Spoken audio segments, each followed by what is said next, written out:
আচ্ছা, কখনো কি ভেবে দেখেছেন সুইগি বা জোম্যাটোর মতো অ্যাপগুলো কি করে একই সাথে লক্ষ লক্ষ অর্ডার সামলায়, তাও আবার ক্র্যাশ না করে? কিংবা ধরুন নেটফ্লিক্স, ও কি করে ঠিকঠাক বুঝে যায় যে আমাদের এরপরে কোন সিনেমাটা দেখতে ভালো লাগবে? ব্যাপার হলো, আমরা শুরুতে যে সহজ মডেলগুলো শিখি সেগুলো কিন্তু এই অমছম পরিমাণ ডেটা আর জটিলতা সামলাতে পারে না। তো আজ আমরা ঠিক এটাই দেখব, কিভাবে এই বিশাল বাস্তব জগতের সমস্যাগুলোর মোকাবিলা করা যায়। চলুন তাহলে শুরু করা যাক। আমাদের এই আলোচনায় আমরা প্রথমে দেখব সাধারণ মডেলগুলো কোথায় গিয়ে আটকে যায়। তারপর আমাদের টুলকিটে যোগ করব তিনটি দারুণ শক্তিশালী জিনিস: স্কেল করার ক্ষমতা বা দ্য পাওয়ার অফ স্কেল, ডেটার মধ্যে লুকিয়ে থাকা কানেকশন খুঁজে বের করা, আর অনিশ্চয়তার সাথে কাজ করা। আর সব শেষে একটা খুব চেনা উদাহরণ দিয়ে পুরো ব্যাপারটা বুঝে নেব। তো প্রথম পয়েন্ট, সাধারণ মডেলগুলো কেন ফেল করে। আচ্ছা, পরীক্ষার প্রস্তুতির কথা ভাবা যাক। এখানে দুটো একদম দুই মেরুর পরিস্থিতি তৈরি হতে পারে। ধরুন একজন ছাত্র যে শুধু 5টা প্রশ্ন পড়ে গেছে, তার মডেলটা বড্ড বেশি সহজ, মানে হাই বায়াস। নতুন কোনো প্রশ্ন এলেই সে ফেল করবে। অন্যদিকে আরেকজন ছাত্র আছে যে পুরো বইটাই মুখস্থ করে ফেলেছে কিন্তু কিছুই বোঝেনি।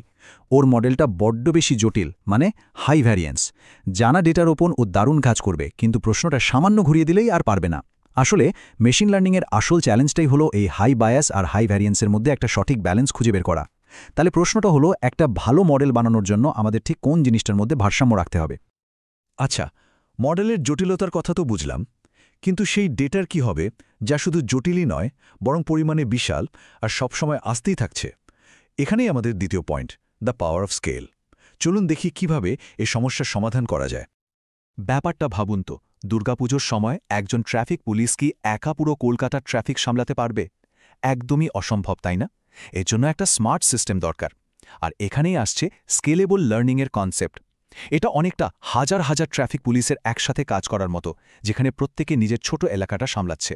অথবা এমন একটা সিস্টেমের মতো যা রিয়েল টাইমে ট্রাফিকের ফ্লো দেখে শিখছে আর নিজেকে মানিয়ে নিচ্ছে। এই স্কেলেবিলিটি অর্জন করার দুটো প্রধান উপায় আছে। একটা হলো অনলাইন লার্নিং, যেখানে মডেলটা একেবারে গোড়া থেকে রিট্রেন না করে নতুন ডেটার ছোট ছোট ব্যাচ থেকে ক্রমাগত শিখতে থাকে।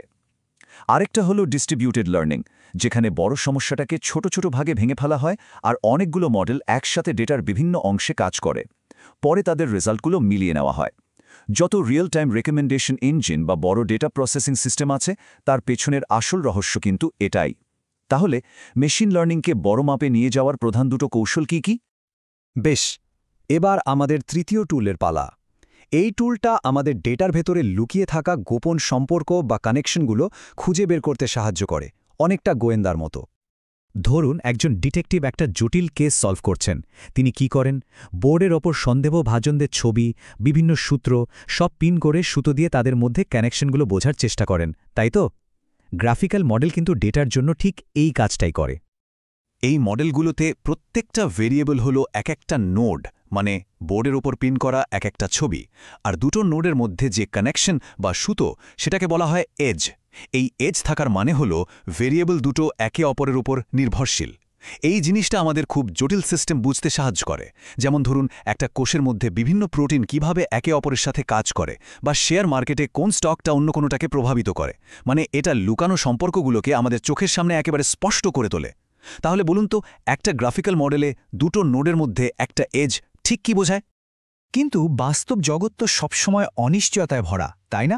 আমাদের শেষ টুলটা এইখানেই কাজে আসে। এটা আমাদের মডেলগুলোকে অনেকটা মানুষের মতো করে ভাবতে শেখায়। মানে একটা প্রাথমিক বিশ্বাস নিয়ে শুরু করা, আর তারপর নতুন নতুন প্রমাণ পাওয়ার সাথে সাথে সেই বিশ্বাসটাকে আপডেট করে নেওয়া। এই পদ্ধতির মূল কথাটা খুব সহজ। আগের বিশ্বাস, তার সাথে যোগ হলো নতুন প্রমাণ, আর তা থেকে তৈরি হলো একটা নতুন আপডেটেড বিশ্বাস। এটাই হলো বেজিয়ান ইনফারেন্স। ব্যাপারটা অনেকটা একজন ডাক্তারের মতো। রোগীর লক্ষণ দেখে তার একটা প্রাথমিক ধারণা হলো, যাকে আমরা বলছি প্রায়র বিলিফ। তারপর ল্যাব রিপোর্ট এলো, মানে নিউ এভিডেন্স। আর সেই রিপোর্ট দেখে তিনি তার রোগ নির্ণয়টা আরও পোক্ত করলেন, যেটা হলো তার আপডেটেড বিলিফ। আর এই পদ্ধতির সবচেয়ে মজার ব্যাপার কি জানেন? এটা কিন্তু শুধু একটা মাত্র উত্তর দেয় না, বরং এটা সম্ভাব্য সবকটা উত্তরের জন্যই একটা করে প্রবাবিলিটি বা সম্ভাবনা দেয়। এই জিনিসটা চিকিৎসা বা অর্থনৈতিক পূর্বাভাসের মতো অনিশ্চিত পরিস্থিতিতে সিদ্ধান্ত নেওয়ার জন্য যে কতটা জরুরি তা তো বুঝতেই পারছেন। তাহলে একটা বেজিয়ান আপডেটের তিনটে মূল উপাদান কি কি? তো চলুন এবার সব কিছুকে একসাথে মিলিয়ে একটা বাস্তব উদাহরণ দেখা যাক। আচ্ছা, জিমেল কি করে বোঝে যে কোন ইমেলটা স্প্যাম আর কোনটা নয়? ঠিক ধরেছেন, এর পেছনেও আছে এই বেইজিয়ান পদ্ধতি। ফিল্টারটা প্রথমে একটা ধারণা নিয়ে শুরু করে যে একটা ইমেল স্প্যাম হতে পারে। তারপর সে প্রমাণ খুঁজতে থাকে, মানে ইমেলের মধ্যেকার শব্দগুলো। এই টেবিলটা একটু দেখুন, ফ্রি, রিমুভ বা এই যে আশ্চর্যবোধক চিহ্নটা, এই শব্দগুলো সাধারণ ইমেলের থেকে স্প্যাম ইমেলে অনেক বেশি পরিমাণে থাকে। এই শব্দগুলোর প্রত্যেকটা এক একটা নতুন প্রমাণ বা নিউ এভিডেন্স হিসেবে কাজ করে। জিমেলের ফিল্টারটা তখন বেইজিয়ান ইনফারেন্স ব্যবহার করে তার আগের বিশ্বাসটাকে আপডেট করে। আর যখন স্প্যাম হওয়ার সম্ভাবনাটা একটা নির্দিষ্ট লেভেল পার করে যায়, ব্যাস, ইমেলটা সোজা চলে যায় স্প্যাম ফোল্ডারে। সুতরাং আসল কথা হলো, এটা এমন একটা সিস্টেম যা ক্রমাগত প্রমাণ থেকে শিখতে থাকে। তাহলে দেখুন, আজ আমরা আমাদের মেশিন লার্নিং টুল কেটে তিনটে নতুন আর শক্তিশালী টুল যোগ করলাম। স্কেলেবল লার্নিং, যা বিশাল ডেটা সামলাতে পারে; গ্রাফিক্যাল মডেলস, যা লুকানো সম্পর্ক খুঁজে বের করে; আর বেইজিয়ান ইনফারেন্স, যা অনিশ্চয়তার সাথে মোকাবেলা করে। এগুলো দিয়েই কিন্তু আমরা সাধারণ মডেলের সীমাবদ্ধতা পেরিয়ে আজকের ইন্ডাস্ট্রির জটিল সমস্যাগুলো সমাধান করতে পারি। দেখুন, এই কনসেপ্টগুলো কিন্তু শুধু বইয়ের পাতায় বা পরীক্ষায় পাশ করার জন্য নয়, এগুলো আসলে ডেটাকে নিয়ে আরও গভীরে, আরও ভালোভাবে চিন্তা করার একটা উপায়। স্মার্ট অ্যাপ বানানো হোক বা একদম অত্যাধুনিক রিসার্চ কিংবা টেকনোলজি দুনিয়ায় নিজেকে আপ টু ডেট রাখা, এই স্কিল, কানেকশন আর অনিশ্চয়তার ধারণাগুলো কিন্তু একদম মৌলিক। এগুলো নিয়ে আরও জানুন, আরও ঘাটাঘাটি করুন, কারণ ভবিষ্যৎ কিন্তু এই টুলগুলো দিয়েই তৈরি হচ্ছে।